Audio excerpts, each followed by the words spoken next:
ស្វែងរកទីពឹងសោការោហេទីប្រមាត់តណោចូលស្វែងរកទីពឹងរបស់ខ្លួនចុះហើយចុះទីពឹងរបស់យើងទីពឹងអីយោពុទ្ធាញចៈធម្មញ្ញចៈសំខញ្ញចៈសរណង្កតោចត្តារិអរិយសច្ចានិទុក្ខោបសក្ខនិគាមិណੰអេតាំងខោសរណង្ខេមੰអេតាំងសរណមុត្តមੰអេតាំងសរណមាកម្មៈសពតុក្ខាបមុញ្ចតិមនីភិក្ខុទាំងឡាយអ្នកណាដែលដល់នៅសេចក្តីភ័យចូលមកដល់ទីពឹងពុទ្ធទីពឹងពធទីពឹងប្រសំឃើញផ្លូវច្បាស់នៅក្នុងអរិយសច្ចៈទាំង4អថង្គិកមៈផ្លូវទាំង8ជាផ្លូវដើរឲ្យផុតទុក្ខអ្នកទាំងអស់នោះនឹងបានជាទីពឹងដ៏ខ្សែខ្សាននឹងបានជាទីពឹងដ៏ឧត្តមឧត្តមនឹងបានជាទីពឹងប្រសើរអញ្ចឹងមានតែយើងនាំគ្នាទីពឹងត្រៃសរណគមដូចញោមកំពុងនាំគ្នាស្វែងរកទីពឹងឥឡូវញោមបានឈានចូលមកដល់ហើយបានទីពឹងហើយនឹងហើយគឺជាដំណើរដែលយើងដើរទៅឲ្យត្រូវទៅតាមដំណើរព្រះអង្គទ្រង់សម្ដែងមកប្រគុណជាអង្គជ្រាបទីពឹងដ៏ប្រសើរពុទ្ធាំងសរណង្កិច្ឆាមិសូមដល់នៅព្រះពុទ្ធជាទីពឹងធម្មំសរណង្កិច្ឆាមិសូមដល់នៅព្រះធម៌ជាទីពឹងសង្ឃំសរណង្កិច្ឆាមិសូមដល់នៅព្រះសង្ឃជាទីពឹងប៉ុណ្ណេះខ្ញុំប្រគុណណាស្ដាប់បានណាបើឆ្លើយអញ្ចឹងយូរហើយប្រហែលជាហើយមិនតតែរតាយទេមនីអនុថែដ៏មាននយោគបើឃើញអ្នកឆ្លើយពីរោះក្បោះក្បាយស្រាយពំភ្លឺគ្មានទាស់ខ្វះកន្លះត្រង់ណាខ្ញុំកណ្ដាចិត្តតែឆ្ងល់អើយឆ្ងល់នឹងអត់ឆ្ងល់អីក្រៅអំពីកម្មវិធី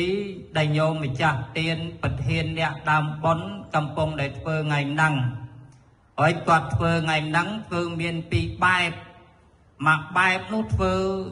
ចំពោះអ្នករស់មានន័យថាអ្នកដែលមានជីវិតហើយមួយបែបមួយទៀតគាត់ធ្វើចំពោះអ្នកដែលស្លាប់ទៅហើយខ្ញុំកណាឃើញក្នុងប៉ូក្រាមនេះធ្វើបែបអ្នករស់ប៉ុនចម្រើនព្រះជន្មអញ្ចឹងខ្ញុំកណាចង់ដឹងអំពីពាក្យថាចម្រើនព្រះជន្មតើចម្រើនបច្ចុប្បន្នហ្នឹងមានន័យសេចក្តីយ៉ាងណាដែរទៅអនុថេរៈសូមអរតនីនិមន្តឆ្លើយយូសូមនិមន្តជ្រាបសាធុអើយរស់បានយូរហ្នឹងយូរដល់ណាមើលសូមប្រាប់យូរដល់ថ្ងៃស្លាប់សូមជ្រាបយូរដល់ថ្ងៃស្លាប់អូយយូរដល់ថ្ងៃស្លាប់ហ្នឹងស្លាប់ថ្ងៃណាអាចដឹងដែរទេប្រគុណសូមនិមន្តប្រាប់ថ្ងៃទាំង7ខែទាំង12ឆ្នាំទាំង12ហ្នឹងឆ្នាំទាំង12ហ្នឹងវិលជុំទាំងអស់ហ្នឹងថ្ងៃទាំង7តិចអត់ផុតពីរឿងថ្ងៃណាមួយទេហើយខែទាំង12ហ្នឹងក៏មិនអាចតិចផុតដែរហើយឆ្នាំ365ថ្ងៃហ្នឹងក៏មិនអាចតិចរួចពីថ្ងៃណាដែរអញ្ចឹងខ្ញុំកណាដឹងតែប៉ុណ្្នឹងឯងបើប្រគុណជាអង្គម្ចាស់ដឹងថាលោកម្ចាស់សគុតខែណាក៏ប្រាប់ញាតិញោមមកហើយសូមមុនជ្រាបសាឆ្នាំទាំង12តែមិនដឹងថ្ងៃណាពីព្រោះរឿងជីវិតនេះវាអត់ទៀងណាចឹងទេខ្ញុំកណាកាន់តែចង់ដឹងទៅទៀតចង់ដឹងថាចុះបើគេធ្វើចម្រើនបច្ចុប្បន្នហ្នឹងឲ្យរស់បានយូរហ្នឹងគេធ្វើបែបណាខ្លះសូមនិមន្តប្រាប់ពាក្យចាស់លោកពោលថាខ្លាបងគោអីទេគុណចាស់រឿងខែឆ្នាំទាំង12ដែលដេញដល់សួរពីខាងដើមហ្នឹងរឿងហ្នឹងវាត្រូវហើយមនុស្សយើងកើតឡើងមកសង្ខារវាមិនទៀងទាត់ទេបើដឹងតែសង្ខារវាមិនទៀងទៅយើងស្វែងរកទីពឹងទុកឲ្យហើយអ្នកណាមានទីពឹងទៅអ្នកនឹងប្រសើរបាននៅក្នុងថ្ងៃនេះ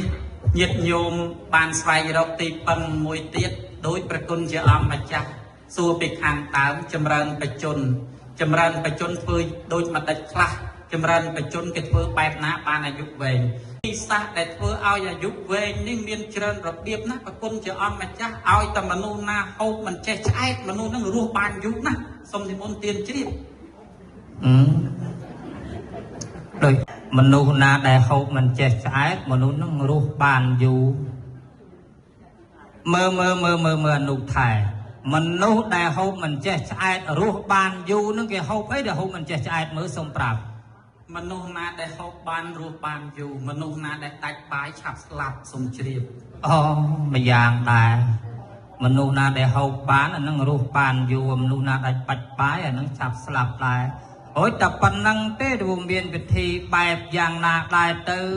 សូមនិមន្តប្រាប់ស្អាតកាកភាពល្អរស់បានយូរកុំឲ្យក្រមផ្ទះស្អុយទៅអាចជ្រូកកុំឲ្យក្រមផ្ទះធំទៅអាចគោអាហ្នឹងក្លិនដង្ហើមអាបរិយាកាសហ្នឹងនៅជុំវិញហ្នឹងវាមិនល្អទេរស់អត់បានយូរជំងឺក៏ច្រើនដែរ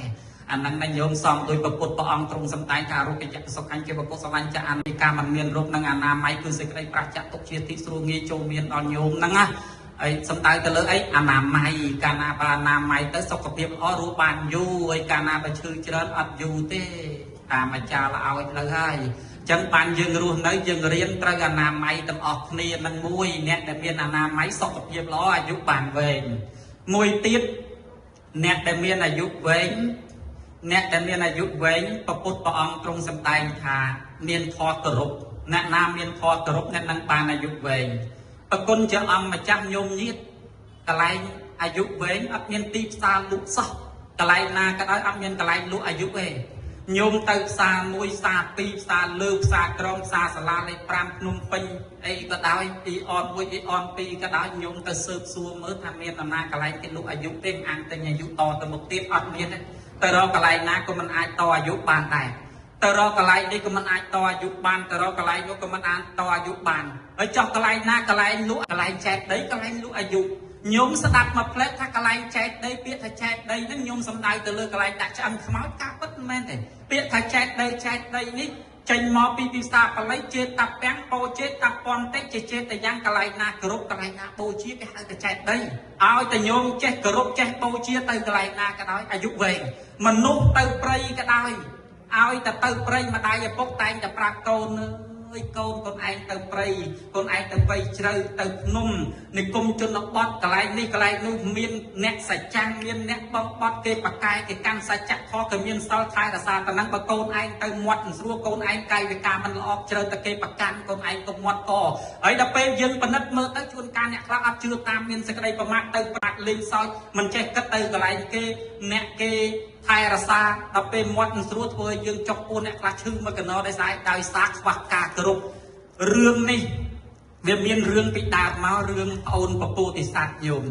កាលដើមឡើយពពោធិសត្វមានប្អូនប្រុសម្នាក់ធ្វើដំណើរកាត់តាមព្រៃប្អូនស្រីទឹកពេកលាពពោធិសត្វថាបងប្អូនចោះទៅដងទឹកមួយផ្លែតបងឯងនៅកន្លែងហ្នឹងហើយខ្ញុំចោះទៅដងទឹកផឹកមួយផ្លែតបងហ្នឹងក៏នៅចាំកន្លែងហ្នឹងប្អូនទៅដល់កន្លែងស្រះទឹកហ្នឹងវាជួនចៃដល់អីកន្លែងស្រះទឹកហ្នឹងមានអរិយទឹកគេថែរក្សាមកដែនកន្លែងស្រះទឹកហ្នឹងគេទទួលអំណាចទទួលពាក្យពីស្ដេចវេស្សវណ្ណដែលជាស្ដេចយៈដែលជាស្ដេចទេវតាហ្នឹងថាអ្នកឯងមានសិទ្ធិបើសិនជាមនុស្សណាចូលមកកន្លែងស្រះអ្នកឯងអត់មានទេវធម៌នៅក្នុងខ្លួនអត់ចេះគោរពអត់ចេះអីទេអ្នកឯងចាប់យកស៊ីចោះយើងបើកសិទ្ធិឲ្យអ្នកឯងមានឯណាញោមមកប្អូនពពោធិសត្វទៅដងទឹកអត់បានសុំគេទៅដងទឹកអត់ចេះគោរពអត់ចេះគោរពកន្លែងគេទៅដល់អរិយទឹកចាប់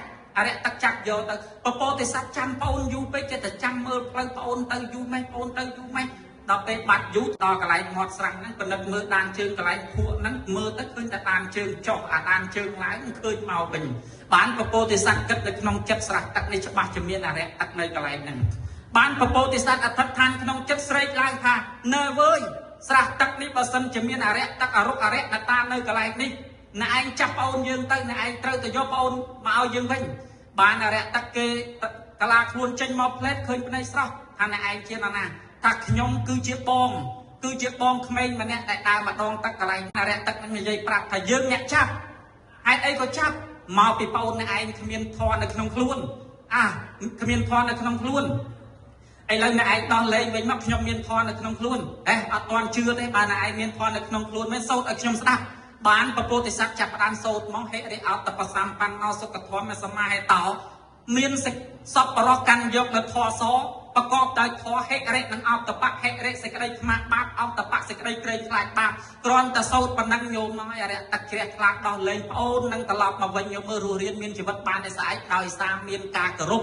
ចឹងយើងទៅកន្លែងណាក៏ដោយមានអាយុវែងបានសេចក្តីសុខវាកើតចេញពីការគោរពមនុស្សយើងដែលគេហៅថាកូនល្អហ្នឹងកើតចេញពីណាកើតចេញពីការចេះគោរពមាតាបិតាហើយចុះមនុស្សយើងដែលគេហៅថាមនុស្សល្អនៅក្នុងសង្គមហ្នឹងកើតចេញពីណាកើតចេញពីការចេះគោរពអ្នកផងគ្នាហើយចុះមនុស្សយើងទៅណាបានសុខមានអាយុវែងតាមផ្លូវមិនគ្រោះថ្នាក់ចរាចរណ៍មិនអីដោយសារបើកបរដោយគោរពអញ្ចឹងវាចេញពីការគោរពនេះទាំងអស់ព្រះអង្គទ្រង់សម្ដែងថាអពវិទនសីលេសនិច្ចាំងវុធាបច្ច័យណោចតរោធម្មាវត្តន្តេអាយុវណ្ណោសុខទាំងពលាំងធរទាំងឡាយ4បកោទាំងឡាយ4ប្រការអាយុវែងនឹងមួយសេចក្តីសុខមួយកម្លាំងមួយពណ៌សម្បល់កាយមួយកើតចេញពីណាកើតចេញពីបុគ្គលណាចេះគោរពបុគ្គលណាចេះគោរពបុគ្គលនឹងបានអាយុវែងឥឡូវញាតិញោមបានអាយុវែងញោមចំណាំមើលក្មេងៗឥឡូវច្រើនតែអាយុខ្លីតែស្អែកដោយសារខ្វះការគោរពហើយដល់ពេលខ្វះការគោរពទៅអាយុអត់វែងទេឥឡូវញាតិញោមមានការគោរពបច្ចុប្បន្នមានអាយុកាន់តែវែងទៅចម្រើនវ័យទៅរស់បានយូរទៅជាងក្មេងដោយសារញោមចេះគោរពយកធម៌ព្រះមកបដិបត្តិនៅក្នុងខ្លួនធម្មមោហៈវេរកតិធម្មចារីធម្មោសុចនសុខៈនិវហាតិអេសានិសង្សោធម្មោសុចនេអ្នកណាបដិបត្តិធម៌តែងបដិបត្តិនៅនោះវិញអ្នកណាត្រត្រង់ធម៌តែងត្រត្រង់នៅនោះវិញសេចក្តីល្អអំពើល្អហ្នឹងធម៌បុណ្យដែលយើងកំពុងតែធ្វើហ្នឹងហើយគេហៅថាធម៌អញ្ចឹងមានន័យថាញាតិញោមកំពុងតែបដិបត្តិធម៌ញាតិញោមកំពុងតែរៀនធម៌ញាតិញោមកំពុងតែនាំគ្នាតម្កល់នៅក្នុងអាវត្តរបស់ព្រះពុទ្ធមិនធ្វើអំពើបាបដោយកាយដោយវាចាហ្នឹងហើយធម៌ទាំងអស់ហ្នឹងកុសលធម៌ហ្នឹងតែងត្រត្រង់យើងឲ្យយើងបានសេចក្តីសុខឲ្យយើងបានអាយុវែងព្រះគុណជាអង្គម្ចាស់បើចង់បានអាយុវែងទៀតដេកស្មើអង្គុយស្មើដើរស្មើឈរស្មើកុំឲ្យដេកយូរពេកកុំឲ្យអង្គុយយូរពេកកុំឲ្យដើរយូរពេកកុំឲ្យឈរយូរពេកអរិយាបថអត់ស្មើគ្នាអានឹងមនុស្សអត់សូវបានអាយុវែងទេអញ្ចឹងបានអ្នកខ្លះជ្រុលទៅដេកចង់24ម៉ោងអ្នកខ្លះមួយថ្ងៃគេដេកបើដេកចង់បានខ្លាយទៅជាអ្នកប្រាជ្ញគេដេកតែ2ម៉ោងទេបរិជាដឹកនាំប្រទេសថ្នាក់ដឹកនាំប្រទេសរាជរដ្ឋាភិបាលថ្នាក់ដឹកនាំប្រទេសមកយប់ដេកបានតែ3ម៉ោង4ម៉ោងប៉ុណ្ណឹងឯងអ្នកប្រាជ្ញគេដេកតែ2ម៉ោងទេអ្នកចេះអ្នកដឹងគេអ្នកប្រាជ្ញគេដេកតែ2ម៉ោងហើយអ្នកធ្វើការគេដេកគេអ្នករកស៊ីគេដេក6ម៉ោងអ្នកធ្វើការគេដេក8ម៉ោងហើយដល់ពេលយើងឯនេះមានគិតឯណាមានគិតប្រាជ្ញចំប្រាជ្ញចេះដូចគេដែរដេកឯងមកយប់ទើបភ្លឺរត់ទៅពេលងើបមិនទាន់ធ្វើការផងឯងនេះចង់មានគេដែរប៉ុន្តែដេកមិនទាន់ចង់ទាន់ម៉ោងគេផងអាឡ័យទៅហើយតិចកន្លងអញ្ចឹងអតិស័យតាំងអតិឧណហង្អតិសាយវិទាំងព្រះអង្គទ្រង់សម្ដែងថាប្រយោជន៍ទាំងឡាយតែងកន្លងពួកមាននុបដោយអាងការងារដោយអាងថាតិចណាស់ក្តៅណាស់ល្ងាចណាស់ហើយកូនអើយកូនណាគេទៅជួស្រែគេទៅប្រកបការងាយកូនឯងប្រញាប់ណាកូនអើយព្រឹកពេកកុំអាលម៉ែចាំតិចទៀតចាំទៅកូនណាថ្ងៃមែនតើណាអើយក្តៅពេកចាំល្ងាចអាម៉េចកូននេះល្ងាចមែនទេអូយល្ងាចជ្រុលបាត់ហើយចាំស្អែកទៅហ្មងទៅអូប្រយោជន៍កន្លងទៅបាត់ដូចយើងអ្នករៀនអ្នកសូត្រអញ្ចឹងថ្ងៃហ្នឹងមិនទាន់រៀនចាំស្អែកអូចំណេះវិជ្ជាកន្លងទៅមកពេលបាត់ហើយអញ្ចឹងបានថា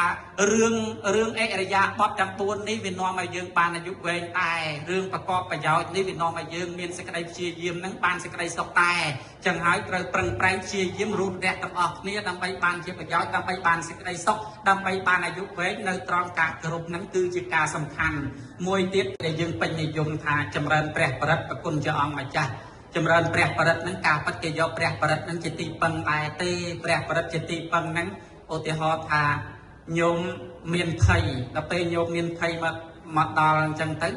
យើងដឹងថាអាយុកញ្ញមរណៈមនុស្សយើងស្លាប់តែអស់អាយុកម្មកញ្ញមរណៈស្លាប់តែអស់កម្មឧបយកញ្ញមរណៈស្លាប់តែអស់បុណ្យផងអស់កម្មផងមនុស្សយើងស្លាប់មកបែបស្លាប់តែសារអស់បុណ្យហើយដល់ពេលយើងមានភ័យដល់ពេលយើងធ្វើបុណ្យបន្ថែមដល់ពេលយើងមានទុក្ខសោកពេលខ្លះយើងទៅវត្តទៅវាបានធ្វើបុណ្យបានព្រះបរិត្តជាទីពឹងហ្នឹងក៏បានជាប្រយោជន៍សមាទានសិលនោះបានបុណ្យមកបែបទៅថ្វាយអង្គមព្រះនោះបានបុណ្យមកបែបទៅថ្វាយអង្គមព្រះសង្ឃនោះបានបុណ្យមកបែបទៅស្ដាប់លោកចម្រើនព្រះបរិត្តនោះក៏បានបុណ្យមកបែបទៅដូច្នេះព្រះបរិត្តហ្នឹងគេប្រែថាបរិត្តហ្នឹងជាគ្រឿងការពារប្រគុណជាអង្គម្ចាស់ចឹងហើយបានរឿងហ្នឹងមិនបានរំជើញអីវែងឆ្ងាយទេប្រ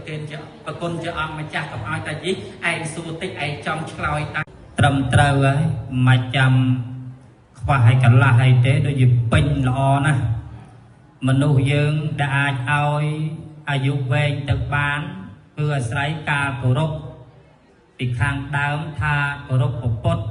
គោរពពធគោរពប្រសង្ឃគោរពចាស់ព្រឹទ្ធាចារ្យគោរពបងគោរពប្អូនគោរពច្បាប់ចរាចរណ៍អានឹងនាំឲ្យអាយុវែងដោយជាព្រះអនុថែបានរំគាចនៃសេចក្តីហើយមួយទៀតបើចង់ឲ្យអាយុវែងតន់តែញោមធ្វើខ្លួនឲ្យសប្បាយអញញឹមញែមឡើងញោមកុំមុខសពូនមុខក្រៀមបុរាណពោលថាឈើត្រាំទឹកអាហារពុកមនុស្សកើតទុកក៏លះចាស់ឈើត្រាំទឹកអាហារពុកមនុស្សកើតទុកក៏លះស្លាប់អញ្ចឹងអាចទៅញឹមបានក៏ទៅញឹមទៅហើយពេលហ្នឹងឱកាសល្អញោមមកញឹមទៅទៅដល់ផ្ទះវិញដល់ញឹមលែងរួយចៅផងញោមខ្លះមិនចៅមួយណាចៅ3ញោមខ្លះចៅ4នេះចឹងទៅពេលញឹមឃើញប៉ុន្តែឱកាសនេះបានញឹម1ម៉ោងក្តី2ម៉ោងក្តីក៏នាំឲ្យយើងនឹងមានសម្រស់ស្អាតដែរណាប៉ុន្តែខ្ញុំក៏ណាស្ដាប់បានណារឿងតាក់ទងទៅនឹងការគោរពរឿងតាក់ទងនឹងការចម្រើនព្រះបរិត្តឯងមានអាយុវែងដូចជានៅក្នុងបនិធានប្រែគេសូត្រថាយើងទាំងឡាយតាំងចិត្តប្រកបដោយសេចក្តីករុណាចំពោះសត្វទាំងឡាយដូចជាព្រះអនន្តថេរមានអាយុដែលលោកពិចារណានៅព្រះពុទ្ធគុណទាំងឡាយនេះគ្រប់ទាំងអស់របស់ព្រះរថាគតចាប់ដើមពីសីផ្ដើមតាំងប្រាថ្នាជីវពុទ្ធនោះគឺបារមី10ឧបារមី10បរមរបរមី10មហាបរិច្ចា5ចរិយា3កិរិយាយើងចុះកាន់ទីគន់នៃប្រមេតាក្នុងបច្ចៈមកភពអីនោះកាលនោះមនុស្សក្នុងផែនដីនឹងស្លាប់អស់ញាតិញោមស្លាប់អស់អ្នកខ្លះទៅក៏ស្លាប់អ្នកខ្លះទៅក៏កើតជំងឺពាសពេញផែនដីហ្នឹងពេលនោះក៏ព្រះសម្មាសម្ពុទ្ធហ្នឹងព្រះអង្គយកបាតហ្នឹងដាក់ទឹកក្នុងបាតហ្នឹងព្រះអង្គក៏ប្រោះហើយព្រះអង្គលោកសូត្របនិធានតោហ្នឹងក៏មនុស្សម្នាហ្នឹងដែលអ្នកដែលនៅទឹកអ្នកដែលមានជំងឺហ្នឹងក៏រស់រានមានជីវិតមកវិញមកណែអាហ្នឹងរឿងការចម្រើនព្រះបរិត្តហ្នឹងក៏នាំអាយុវែងហើយមួយទៀតអង្គុលិមាដែលសម្រាប់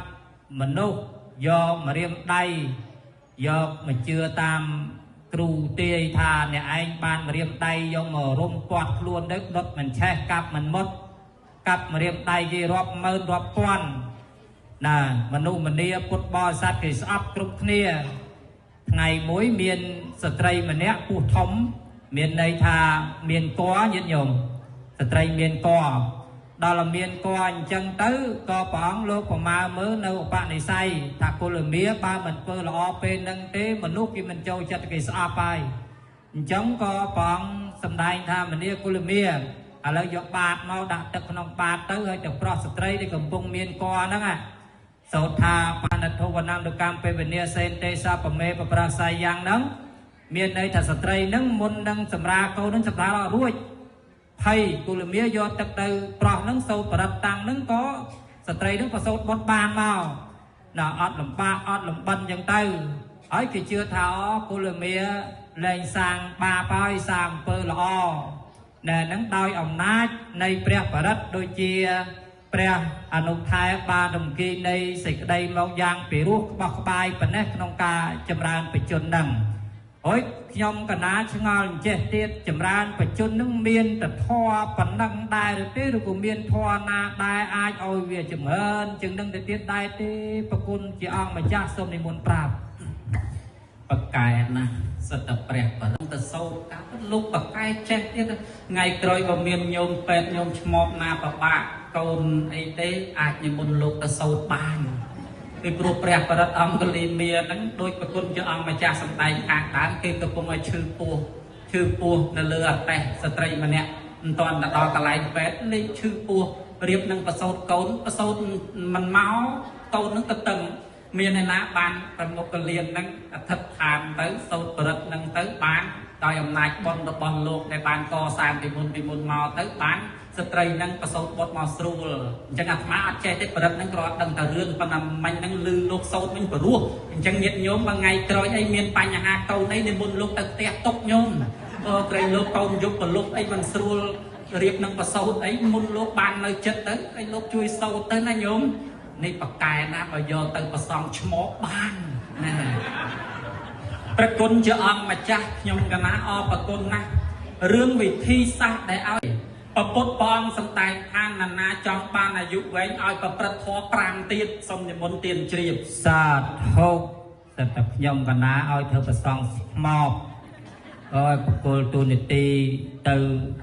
ចៅអធិការវត្តពាំងធរចោះខាងស្មោកណាមិនស្មោកអីទេឥឡូវសំដែងថាបើចង់អាយុវែងហ្នឹងមានធម៌5ទៅទៀតអុយធម៌5នោះអ្វីខ្លះសូមនិមន្ត5អរគុណជាអង្គម្ចាស់ខ្ញុំកណាលើរឿងហ្នឹងនឹកឃើញប្រហែលរយៈមុននេះអាត្មាឃើញតាមប្រព័ន្ធ Facebook ឃើញនៅខាងប្រទេសភូមាហ្នឹងមានស្វាមីម្នាក់សង្ស័យក៏ធ្លាប់បួសផងមិនដឹងឃើញសោតធរហ្នឹងភរិយាទៅមន្ទីរពេទ្យអញ្ចឹងទៅប្តីអង្គុយសោតធរហ្នឹងគេបរោះមកឲ្យតែបកែចេះប៉ុណ្ណឹងពេលដែលអនិស័យទៅវិញមានគ្រួសារទៅអង្គុយសោតធរហ្នឹងទៅអាហ្នឹងក៏បកែដែរប្រគុណជាអង្គម្ចាស់ធរទាំង5នោះព្រះពុទ្ធព្រះអង្គទ្រង់សម្ដែងថាទី1សម្បាយការីមនុស្សយើងធ្វើចិត្តឲ្យសបាយទើបបានអាយុវែងកុំឲ្យព្រឹកកើតទុកល្ងាចកើតទុកព្រឹកមុខកញ្ញើល្ងាចល្អូប្រយាយព្រឹកល្អូពីតានឹងអាយុអត់សូវវែងទេ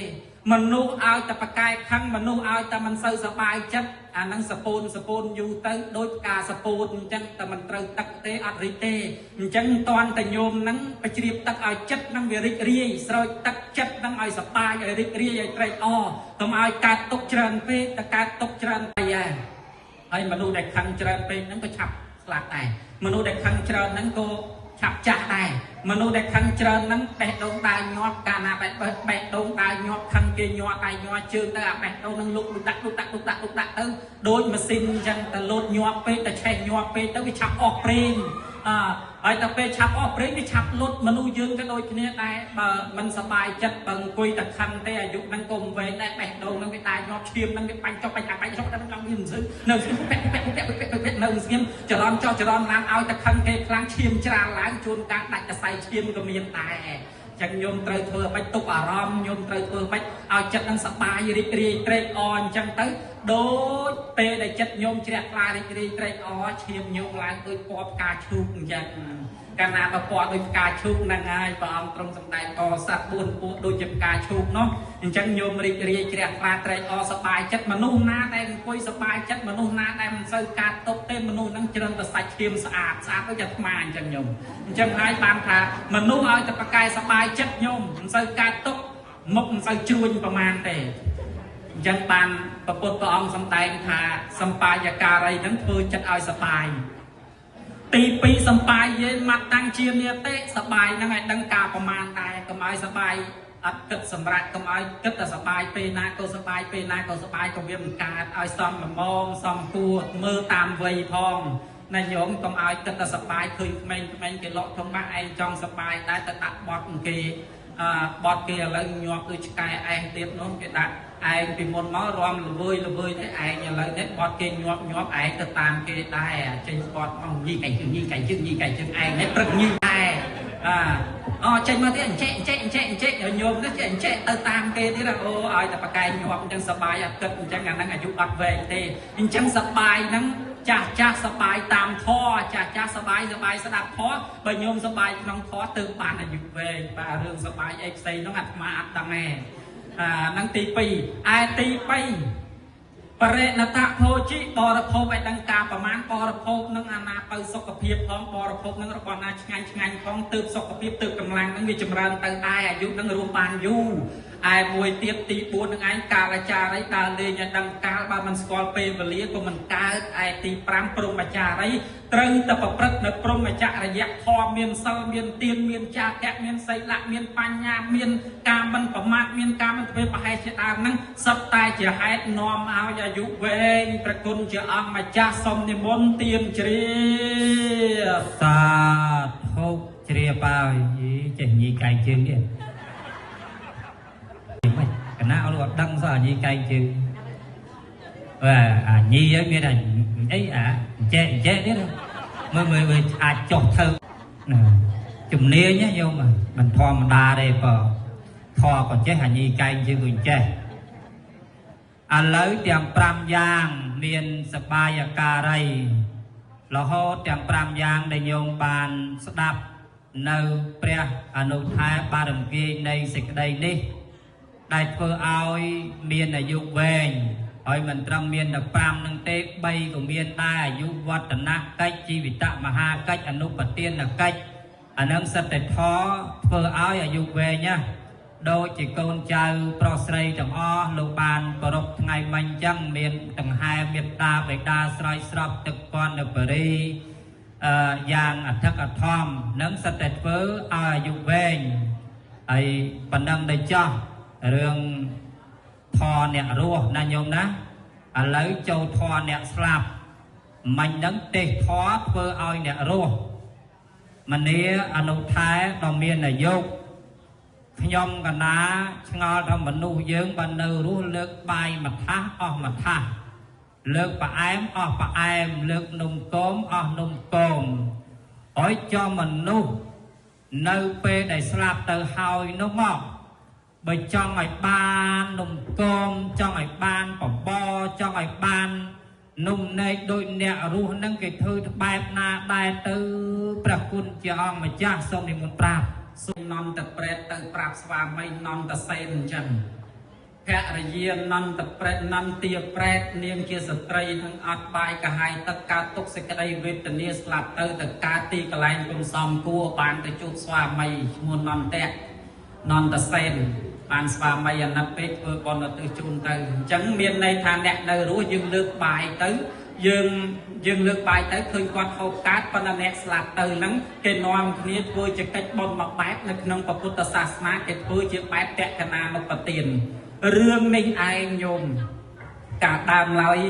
វាបែកធ្លាយរឿងការពីដើមមនុស្សយើងវាចេះតែប្រព្រឹត្តបែបនេះបែបនោះអ្នកខ្លះសែនព្រេងបែបនោះអ្នកខ្លះរៀបជាបែបនោះទៅឲ្យអ្នកស្លាប់ពេលដែលព្រះអង្គបានត្រាស់ដឹងឡើងព្រះអង្គទ្រង់សម្ដែងធម៌បើយើងជាញាតិនៅរស់អនុគ្រោះដល់អ្នកស្លាប់បើយើងអនុគ្រោះអាណិតដោយសង្កហធម៌មានន័យថាត្រូវតែនាំគ្នាធ្វើតក្កណានុបទានទើបអាចសម្រេចទៅដល់អ្នកស្លាប់ពីព្រោះអ្នកស្លាប់ទៅអាចទទួលផលទានពីអ្នកនៅរស់កើតដោយសារកិច្ចនៃតក្កណានុបទាននេះទើបអាចសម្រេចដល់ទី1ទាយុទាយកាណាំងឧទ្ទិសេអ្នកញោមម្ចាស់បុណ្យចូលមកប្រគេនចូលមកឧទ្ទិសទី2សង្ឃមហិសុបតិថេតាជាទានតម្កល់ល្អហើយនៅក្នុងសង្ឃមានតក្កណីយបុគ្គលគឺបុគ្គលដែលគួរបូជានឹងទី2ឯទី3បេតានាំងអនុមោទនេអ្នកស្លាប់ទៅមកអនុមោទនាផលបុណ្យដែលកូនចៅបានធ្វើមេដាបៃតាបុត្រភរិយាស្វាមីមិត្តភក្តិបរិក្ខារគេនាំគ្នាធ្វើបុណ្យឧទ្ទិសកុសលជូនទៅមកត្រេកអរអនុមោទនាការដើមឡើយញោមមកមានរឿងភិក្ខុមួយអង្គជាញាតិប្រែតជាញាតិនិងភិក្ខុមួយអង្គនោះពីដើមឡើងមកកូននឹងជួយដាស់តឿនឲ្យធ្វើបុណ្យធ្វើទានអត់ទេអត់ត្រឹមធ្វើបុណ្យធ្វើទានទេពេលដែលស្លាប់ទៅកើតរងទុក្ខវេទនាទៅកើតជាប្រែតរងទុក្ខវេទនាអត់បាយកាហាយទឹកសម័យថ្ងៃមួយលោកអូនរត់ទៅបួសចង់បួសណាស់រត់ទៅបួសទៅបានម្ដាយឪពុកស្លាប់អស់បងស្លាប់អស់នៅសល់តែឯងទៅបួសធ្វើបដិបត្តិធម៌នៅក្នុងព្រៃសម័យថ្ងៃមួយធ្វើដំណើរបិណ្ឌបាតទៅតាមផ្លូវបងដែលស្លាប់ទៅកើតទៅជាប្រែតក្នុងឃើញលោកអូនជាញាតិសាច់សាលហិតនឹករលឹកណាស់ស្រែកហៅលោកអូនអើយលោកអូនពេលនេះឈប់សិនលោកអូនឈប់សិនបានលោកចេះតែរកមើលចង់លឺសំឡេងមកពីណាស្រែកហៅឮសំឡេងមកពីណារកមើលវាមិនឃើញមនុស្សបានបងជាប្រែតនឹងនឹកឃើញថាអូប្រហែលជាលោកអូនមើលអត់ឃើញទេបានតែមិត្តខ្លួនឲ្យឃើញផ្លែតថាឯងជាណាខ្ញុំគឺជាបងខ្ញុំស្លាប់មកកើតជាប្រែតម្ដាយយើងស្លាប់មកកើតជាប្រែតអស់ហើយលោកអូនអើយលោកអូ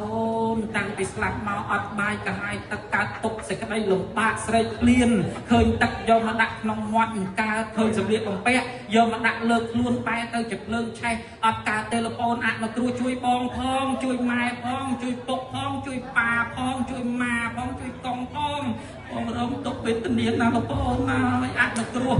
បានលោកអូនណាត់ពេកមិនដឹងធ្វើយ៉ាងម៉េចទេក៏បានថាបើម្ដាយឪពុកបងអត់បាយកាហាយទឹកយ៉ាងហ្នឹងនិមន្តទៅបិណ្ឌបាតបានចង្ហាន់ខ្លះយកទៅប្រគេនភិក្ខុសង្ឃទៅជូនទៅបានអាហារទឹកសម្រាប់ទៅដល់មេដាបៃតាហើយនឹងបងហើយក៏បាននិមិត្តខ្លួនឲ្យឃើញផ្លែតលោកអូនឈប់លោកអូនដែលលើបងហើយនឹងម្ដាយឪពុកយើងបានបាយហូបហើយលោកអូនប៉ុន្តែនៅខ្វះសម្លៀកបំពាក់អត់មានអីស្លៀកទេទាញតសក់យកមកក្របខ្លួនមានអ្នកណាបានលោកនិមន្តទៅឆាក កណាត់សយកមកចលុះដានដេជាជីវរយកទៅប្រគេនបេកុសង្ឃឧទ្ទិសកុសលជូនទៅសម្លៀកបំពាក់ទឹកនឹងទៅកើតមានដល់ម្ដាយឪពុកនឹងបងនឹងទៀតហើយមកប្រាប់ទៀតលោកអូនហើយលោកអូនបងអរគុណណាស់ឥឡូវបាយទឹកកើតមានហើយសម្លៀកបំពាក់កើតមានហើយប៉ុន្តែនៅខ្វះស្បែកជើងបានលោកធ្វើមិនដឹងទៅរកស្បែកជើងណាទេកសាងគាត់កសាងទីសនាសនៈយកទៅប្រគេនលោកឧទ្ទិសកុសលជូនទៅបានកើតទៅតាមចិត្តបំណងពងប្រាថ្នារួចជីវិតផុតទុកទៅញោមមើលបានដោយសារបានដោយសារលោកប្អូនមួយបួសកុំអីរងទុកវេទនាមិនដឹងពេលណាទេដោយអាត្មាសំដែងពីខាងដើមមិញអញ្ចឹងនាងនំទាប្រែតហើយនឹងស្វាមីនន្តសេនកុំតែបានស្វាមីធ្វើបន់ឲ្យមិនដឹងតែនាងរងទុកវេទនាប៉ុណ្ណាទេអត់ទាំងស្គាល់ប្រពន្ធខ្លួនឯងប្តីធ្វើដំណើរកាត់តាមព្រៃជ្រៅទៅស្ងាត់ជ្រាបបាននាងជាប្រែតភរិយាឃើញថាសម្គាល់ថានេះគឺជាស្វាមីរបស់យើងនិមិត្តខ្លួនឲ្យឃើញផ្លែតបងអើយបងឯងស្គាល់ខ្ញុំទេបើចង់នាងជាណានាងមានរូបរាងកាយអាក្រក់នាងចម្លែកនាងជាអីហើយហេតុអីក៏នាងមានក្លិនអាក្រក់មានភ្នែកលឿងមានស្បែកក្រប់នឹង10ឆ្អឹងហើយចាំនាងជាអីថាខ្ញុំនឹងគឺជាភរិយារបស់បងពីជាតិមុនឥឡូវខ្ញុំស្លាប់មកកើតជាប្រែតបើចាំនាងហេតុអីក៏ស្លាប់មកកើតជាប្រែតកាលពីខ្ញុំពីជាតិមុនធ្វើជាភរិយារបស់បងខ្ញុំអត់ជឿរឿងប៉ុនរឿងបាបរឿងប៉ុនរឿងទោសអីទេឃើញពីខុសសំជេរប្រសំឃើញយាយឃើញតាវាយម៉ែវាយឪឥឡូវខ្ញុំស្លាប់មករងទុកវេទនាកើតមកជាប្រែតរងទុកសេចក្តីលំបាកណាបានប្តីលឺអញ្ចឹងអាណិតភរិយាណាឥឡូវខ្ញុំចង់អនុគ្រោះដល់នាងឥឡូវយើងទៅផ្ទះយើងទៅមើលកូនយើងឥឡូវកូនយើងធំហើយតែខ្ញុំទៅកើតទេឥឡូវខ្ញុំចង់ឲ្យបាយទឹកនាងហូបបានម្ដងទេលោកឲ្យអញ្ចឹងខ្ញុំហូបមិនកើតទេឲ្យចុះធ្វើមិនបានកើតលោកក៏ចង់អនុគ្រោះដល់ខ្ញុំទៅនិមន្តទៅខកសង្ឃ3 4អង្គហើយធ្វើតក្កណានុប្រទានឧទ្ទិសកុសលជូនមកដល់ខ្ញុំទើបខ្ញុំអាចទទួលផលទាននឹងកើតបាននន្តសេនជាស្វាមីហៅថាប្តីនឹងទៅនិមន្តប្រសង់ធ្វើតក្កណានុប្រទានកិច្ចចង្ហាន់វ័នជូនប្រគេនឧទ្ទិសជូនទៅដល់ប្រែតនឹងទៅបាននាងនឹងកើតជាទេវតាផ្លែតរូបរាងកាយស្អាតនិមិត្តខ្លួនឲ្យឃើញផ្លែប្តីឃើញចឹងយីនាងនេះស្អាតម្លេះហើយចូលមកពីណាមានមកុដមានសម្លៀកបំពាក់ស្អាតប្រងព្រាតមានពណ៌សម្បុរកាយស្អាតណាស់ស្អាតដូចលោកវត្តពាំងធរហើយចំនាងកើតមកពីជាតិណានាងកើតមកពីណាអញ្ចេះបាននាងនឹងនិយាយប្រាប់ថាអត់ស្គាល់ខ្ញុំទេហើយចំនាងជាណាខ្ញុំគឺជានាងប្រែតឯជួបបងឯងនោះឥឡូវខ្ញុំបានប្រកាសជាទេវតាហើយដោយសារអំណាចផលតក្កណានុប្រទានចេះតែឧទ្ទិសជូនមកជាទេវតាផុតចាកទុកហើយខ្ញុំអរគុណណាស់បងឯងរស់នៅបានសុខចុះបងឯងរស់នៅកុំឲ្យមានសេចក្តីប្រមាទដូចខ្ញុំខំធ្វើបុណ្យធ្វើទានញោមមើលកុំតែបានស្វាមីនន្តសេនធ្វើបុណ្យឧទ្ទិសកុសលជូនទៅមិនដឹងថានាងរងទុកប៉ុណ្ណាទេមិនដឹងថាថ្ងៃណាបានហូបទេយើងនឹកឃើញរឿងទាំងអស់នេះហើយបានជាញោមញាតតែងតែនាំគ្នាធ្វើបន់អនុគ្រោះទៅដល់អ្នកស្លាប់យើងមិនដឹងថាអ្នកស្លាប់ទៅកើតទីកន្លែងណាបើកើតជាមនុស្សជាទេវតាព្រោះស្គាល់ហេតុខ្លាចណាស់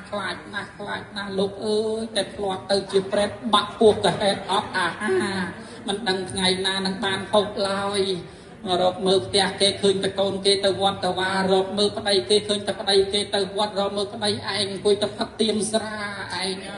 ឯងកាលពីនៅរស់ខំប្រឹងលក់តកួនដូរកឆែកខំប្រឹងកាត់កោះលីសែងរកលុយរកកាក់ទុកដាក់ឲ្យកូនឥឡូវស្លាប់មកបាត់មកកើតជាប្រេតទៅរកកូនគេលែងជឿសាសនាបាត់ហើយគេដូរសាសនាបាត់គេជួបលៀងផឹកស៊ីតែគ្នាគេទៅរកប្តីឯង